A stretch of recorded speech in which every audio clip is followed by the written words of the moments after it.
Y el tema que ahora vamos a comenzar a estudiar es la seguridad eterna. Ese es nuestro tema para hoy, la seguridad eterna. Espero que usted tenga a mano su libreta de apuntes en la cual está tomando anotaciones de las ideas principales de nuestros estudios bíblicos y sobre todo de las citas bíblicas para que así usted pueda llevar un estudio más cuidadoso de estos importantes temas de doctrina bíblica. Por lo tanto, vamos a dar comienzo ahora a nuestro siguiente tema que, como ya dije, es la seguridad eterna. Puede usted colocar ese título en la parte superior de la página de su cuaderno. La seguridad eterna. Y hablamos, por supuesto, de la seguridad eterna de la salvación del creyente. Y este es un tema que está estrechamente ligado con los otros 4 temas que hemos estudiado con anterioridad. Es a saber, el de la depravación total, el de la elección incondicional, la expiación limitada y también el de la gracia irresistible. Y para poder comprender cómo es que se establece esta relación con los temas pasados, vamos a basarnos en una porción de la Escritura, que es la carta del apóstol Pablo a los Romanos capítulo 8. Romanos capítulo 8, versículos 29 y 30. Dicen así: porque a los que antes conoció, también los predestinó para que fuesen hechos conformes a la imagen de su Hijo, para que Él sea el primogénito entre muchos hermanos. Y a los que predestinó, a estos también llamó. Y a los que llamó, a estos también justificó. Y a los que justificó, a estos también glorificó.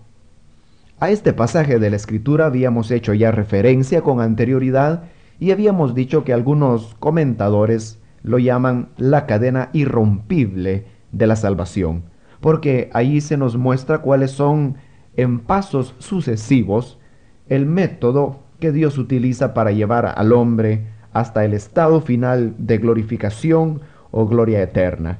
Y dice de que todo comienza con el amor de Dios. Dice, a los que antes amó, también los predestinó. Al hablar de predestinación hacemos referencia al tema de la elección incondicional que ya tocamos en su oportunidad.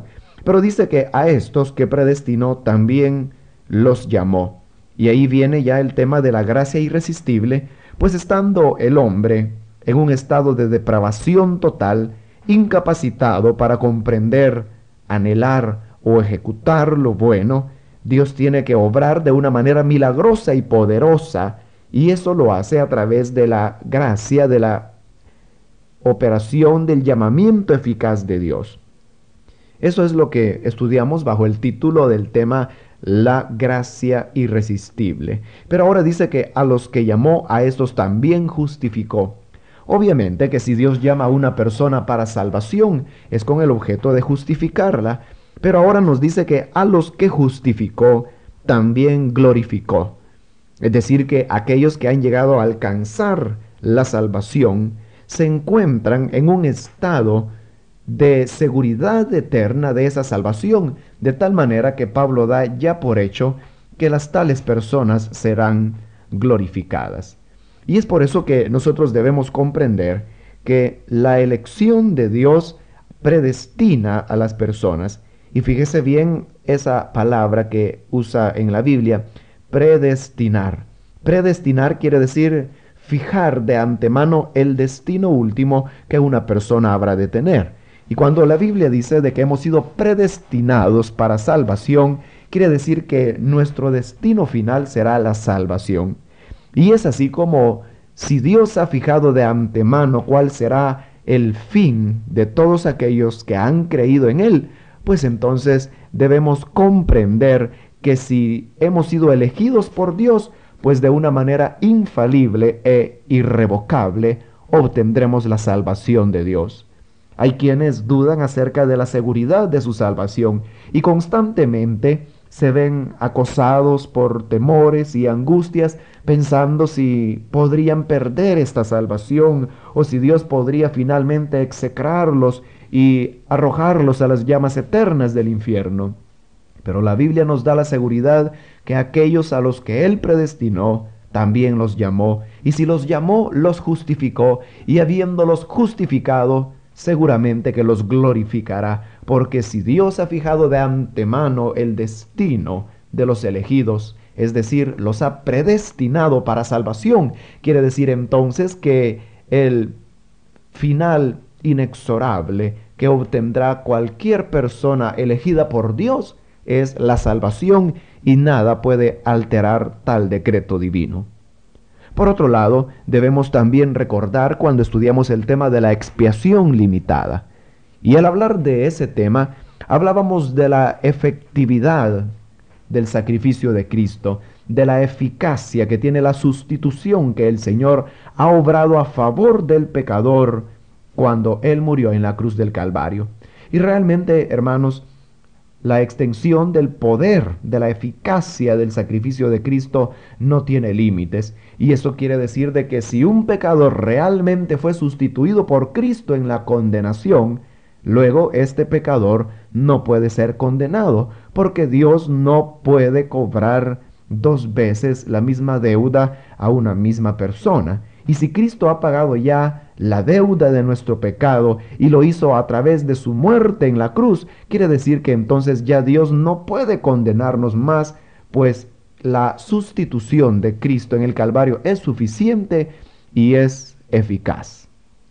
Ahora vamos a estudiar algunos pasajes de la Biblia donde se nos habla sobre la seguridad eterna de la salvación del cristiano. En otras palabras, aquel que ha recibido la salvación, la recibió para toda la eternidad, y no hay nada que pueda alterar ese estado de salvación en que el creyente se encuentra. Veamos en primer lugar el Evangelio de Juan, capítulo 5. Evangelio según San Juan, capítulo 5, el versículo 24. Dice: de cierto os digo, el que oye mi palabra y cree al que me envió, tiene vida eterna, y no vendrá a condenación, mas ha pasado de muerte a vida. En estas palabras que el Señor pronunció, podemos nosotros aprender varias cosas interesantes. En primer lugar, es de que todo aquel que cree, hay una absoluta seguridad de que tiene la vida eterna. El Señor dijo: el que cree y oye mi palabra tiene vida eterna. En Él había una absoluta seguridad. Él no dijo probablemente tendrá la vida eterna, o si se porta bien y persevera y al final triunfa y es fiel hasta la muerte, entonces tendrá la vida eterna. No, Jesús no habló en esos términos. Él dijo: el que oye mi palabra y cree en aquel que me envió, tiene la vida eterna. Entonces la vida eterna, la salvación, es una posesión presente, es una posesión que tenemos hoy. Y realmente el Evangelio es el anuncio de que ahora mismo podemos nosotros tener la certeza de nuestra salvación, y de una salvación que es eterna, pues Dios nos ha dicho que podremos tener esa vida si creemos en el que le envió. Pero veamos de que Jesús dice que lo que tiene el que ha creído es vida eterna. Ahora, esa palabra vida eterna, muchas veces nosotros la malinterpretamos porque creemos que vida eterna es una vida que nunca termina. Pero los orientales tenían una idea muy diferente de lo que era la vida eterna. Ellos consideraban que la vida eterna era la vida de Dios. Y claro que Dios nunca muere, Él es eterno, permanece por los siglos de los siglos. Pero cuando dice de que Cristo dará vida eterna a los que creen en Él, está diciendo en otras palabras que Él impartirá la vida de Dios a aquellas personas que creen en Él. No simplemente una vida que no termina, sino que una vida que tiene todas las cualidades de la vida de Dios. Y el Señor dijo: el que en mí cree tiene vida eterna. Y una de las cualidades de la vida de Dios, como ya dije, es de que es una vida que no se extingue.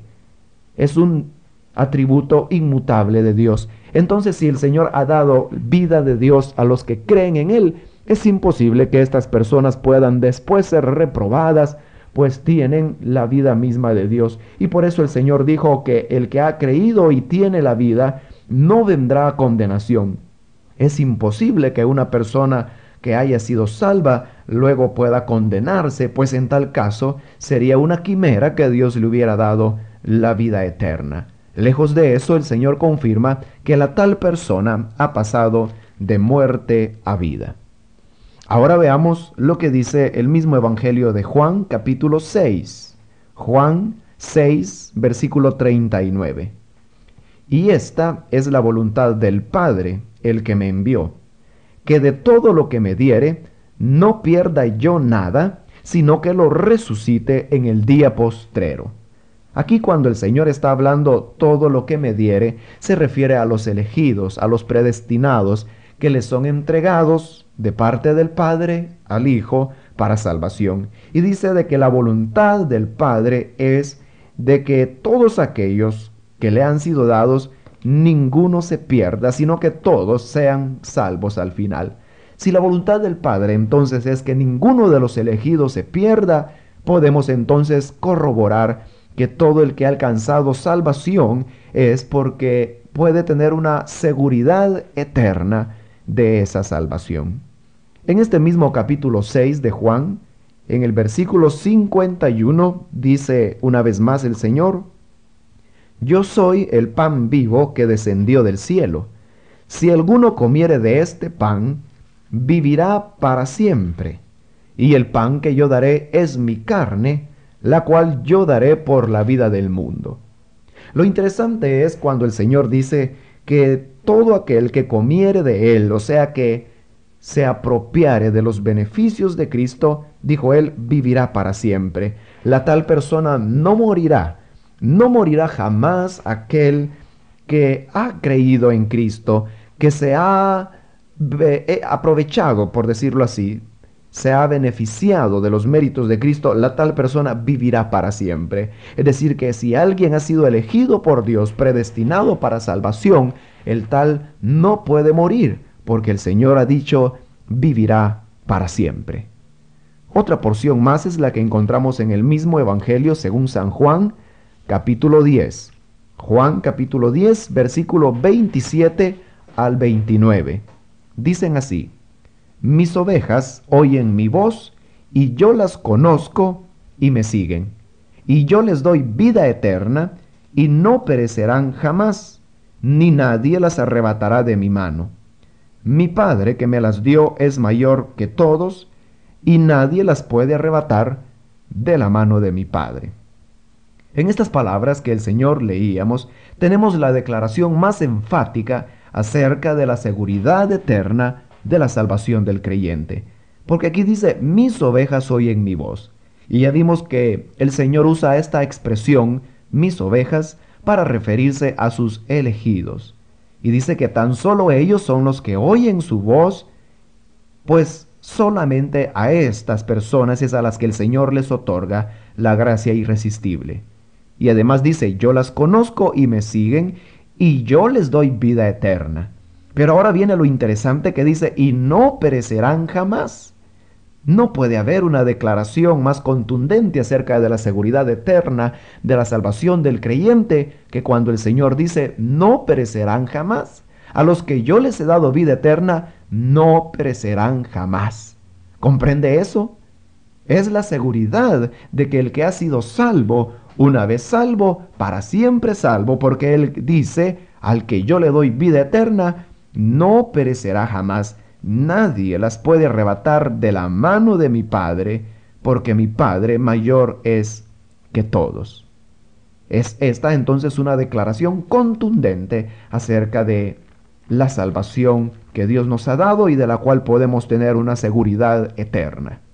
Otro pasaje más es el que encontramos en la carta del apóstol Pablo a los Romanos en el capítulo 11. El versículo 29 dice, porque irrevocables son los dones y el llamamiento de Dios. Es un versículo muy breve, pero a la vez muy claro, cuando dice que el llamamiento y los regalos que Dios da al hombre son irrevocables. Es decir, que una vez Dios los ha dado, no los puede retirar. Y precisamente el tema que Pablo está desarrollando en este capítulo 11 de Romanos es el tema de la elección de Israel, que aunque Israel había pecado y había cometido abominables idolatrías a los ojos de Dios, sin embargo, dice Pablo, ellos todavía siguen siendo el pueblo elegido de Dios, porque irrevocables son los dones y el llamamiento de Dios. Quiere decir que cuando Dios ha predestinado a una persona para salvación, nada puede alterar ese decreto que Dios ha dado con respecto a esa persona.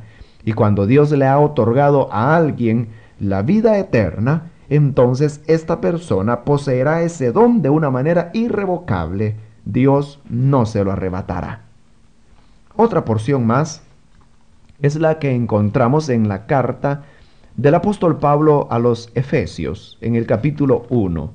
Efesios 1, versículos 13 y 14. En él también vosotros, habiendo oído la palabra de verdad, el evangelio de vuestra salvación, y habiendo creído en él, fuisteis sellados con el Espíritu Santo de la promesa, que es las arras de nuestra herencia, hasta la redención de la posesión adquirida para alabanza de su gloria. En esta porción que he leído, notamos cómo Pablo está utilizando una figura del Oriente para hablar acerca de la seguridad eterna del creyente. Y se está refiriendo a las bodas que se realizaban. El novio entregaba a su futura esposa lo que se llamaban las arras, y las arras eran algo así como una garantía que el novio daba de que él volvería para tomar a aquella joven como su esposa. Y arras realmente lo que significa es un pago inicial, algo así como una prima, como cuando una persona va a un almacén y desea comprar algún mueble o algún aparato, entonces paga la prima, pero el hecho de haber pagado la prima ya habla de que esta persona se compromete a continuar dando el resto de los pagos hasta completar el precio justo de aquel artículo y haber así ya completado la transacción. En ese mismo sentido, es de que, refiriéndose a nuestra salvación, Pablo dice de que, habiendo oído el Evangelio de la salvación, fuimos ya sellados con el Espíritu Santo de la promesa, el cual es las arras de nuestra herencia. Es decir, que el Espíritu Santo morando en el creyente es la prima, el pago inicial de nuestra herencia. Ahora sabemos que todo hombre honesto, una vez ha dado el pago inicial de un artículo, continuará pagando fielmente las cuotas si se trata en verdad de un hombre honesto.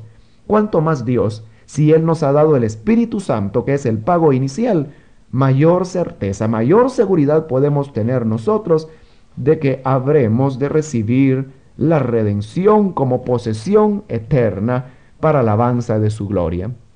De manera que la misma morada del Espíritu Santo en el creyente es una seguridad más que nosotros tenemos de nuestra salvación. Analicemos otra porción de la Biblia en la primera carta de Pedro, capítulo 1. Primera de Pedro, capítulo 1, versículos 4 y 5. Dice, para una herencia incorruptible, incontaminada e inmarcesible, reservada en los cielos para vosotros, que sois guardados por el poder de Dios mediante la fe, para alcanzar la salvación que está preparada para ser manifestada en el tiempo postrero. Aquí el apóstol Pedro, con diferentes expresiones, nos está hablando sobre la seguridad eterna del creyente. Y dice que esta herencia, es decir, la salvación del creyente, es incorruptible, incontaminada, inmarcesible, no se puede marchitar. Y dice que aún Dios nos guarda con su poder, de manera que podamos alcanzar esta salvación. Si el cristiano pudiera siquiera considerar la posibilidad de que su salvación fuera perdida, eso quiere decir que nuestro Dios sería un Dios omnipotente y que con todo su poder no nos pudo guardar para salvación. Pero Pedro dice por eso que nuestra herencia es incorruptible, es incontaminada, no se puede perder, porque Dios nos guarda con su poder para que alcancemos esa salvación. Ahora, El hecho de que la Biblia nos hable sobre la seguridad eterna de la salvación del creyente no quiere decir eso de que por tal razón el creyente comenzará a llevar una vida licenciosa, de manera que diga, bueno, entonces si la posesión de mi salvación es segura y es eterna, pues entonces yo viviré como quiera, comamos y bebamos, porque de todas maneras la salvación es segura. Pero eso sería nada más que esa persona ponerse en evidencia de que nunca ha recibido esa salvación. Porque recordemos que todo verdadero elegido de Dios, todo el que realmente ha nacido de nuevo, no ama el pecado. Y lejos de andar buscando oportunidades para regresarse al mundo, más bien busca oportunidades para santificarse y consagrarse cada día más a Dios. Entonces, si alguien quiere tomar la seguridad eterna de la salvación como excusa para el pecado, con eso únicamente está evidenciando que la tal persona jamás ha sido elegida por Dios, que nunca fue un hijo de Dios y que por lo tanto no merece sino las llamas del infierno. Por eso es de que la Biblia dice que no podemos usar de esta libertad para ocasión de la carne, porque es una libertad para servir a Dios, para gozarnos en la seguridad que Él nos da de nuestra redención, pero no para el libertinaje. Ahora, esto no excluye que el creyente pueda tener caídas temporales, tal como sucedió en el caso del apóstol Pedro, que cayó negando al Señor Jesucristo, pero el Señor Jesucristo posteriormente lo restauró. Y en eso se conoce realmente quién es el elegido de Dios y quién no es elegido, porque el que es elegido, claro, que tiene la posibilidad de pecar y apartarse temporalmente del Señor, pero si realmente ha nacido de nuevo, esa nueva naturaleza que ha recibido por la regeneración lo atraerá de nuevo a los caminos del Señor. Pero imaginémonos una persona que profesó haber creído al Evangelio y luego se apartó, y pasan los años y años y continúa en el pecado, pues esa persona está dando evidencias por sí misma de que nunca ha tenido la vida eterna, nunca nació de nuevo, toda la vida estuvo condenado y no fue nada más que un profesante que cumplió con todas las exterioridades de la religión. Es a saber que un día levantó la mano, se bautizó en agua, quizás se aprendió unos cuantos versículos de la Biblia, pero todo eso no asegura la salvación, sino que lo único que asegura la salvación es el nuevo nacimiento.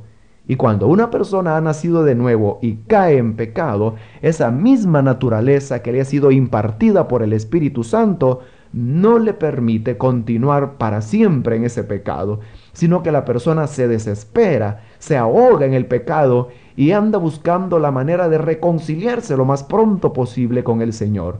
Pero cuando alguien peca y no siente ni la más mínima molestia en su conciencia, cuando no se siente acusado de pecado, sino que más bien se siente contento por haber consumado alguna fechoría, el tal no es nada más que un hijo de perdición. Pero cuando un cristiano peca, llora amargamente, se duele en su corazón, se lamenta, se aborrece a sí mismo, y al igual que el apóstol Pablo puede decir, miserable de mí, ¿quién me librará de este cuerpo de muerte? El que reacciona así ante el pecado, buscando la reconciliación y el perdón de Dios, está dando muestras que realmente es un elegido de Dios. Es como, digamos, un pez, que la naturaleza del pez está diseñada para vivir en el agua. Pero si el pez es sacado del agua, quizás usted los ha visto, comienzan a aletear, comienzan en una agonía que los va conduciendo poco a poco hasta la muerte, y si no se les regresa al agua, aquel pez muere ahogado. Así sucede con el cristiano. Él tiene una nueva naturaleza que es una naturaleza espiritual y que le impulsa constantemente a buscar las cosas santas, las cosas espirituales. Pero cuando el cristiano peca, es como que si sacaran al pez fuera del agua. Un cristiano en el mundo o en un lugar que no es propio de alabanza a Dios, siente que se ahoga y al igual que el pez comienza a contorsionarse, a desesperarse, hasta que poco a poco siente la agonía de la muerte, siente que se está asfixiando y por eso rápidamente busca la manera de reconciliarse con su Dios, para seguir adelante en los caminos de Dios. Y de esas caídas temporales, el cristiano aprende lecciones que de otra manera a lo mejor no hubiera podido asimilar. Pero eso en nada altera la enseñanza de que hemos hecho referencia, y es acerca de la seguridad eterna de la salvación. Porque si Dios es un Dios omnipotente y Él desea salvar a alguien, ¿quién podrá impedir la salvación de tal elegido? Por eso es que la Biblia dice: ¿quién condenará a los elegidos de Dios si Dios es el que justifica? ¿Quién es el que los señalará si Cristo es el que murió por ellos, mas también el que resucitó y el que está sentado a la diestra del Padre intercediendo por ellos? Por lo tanto, la salvación es una salvación eterna,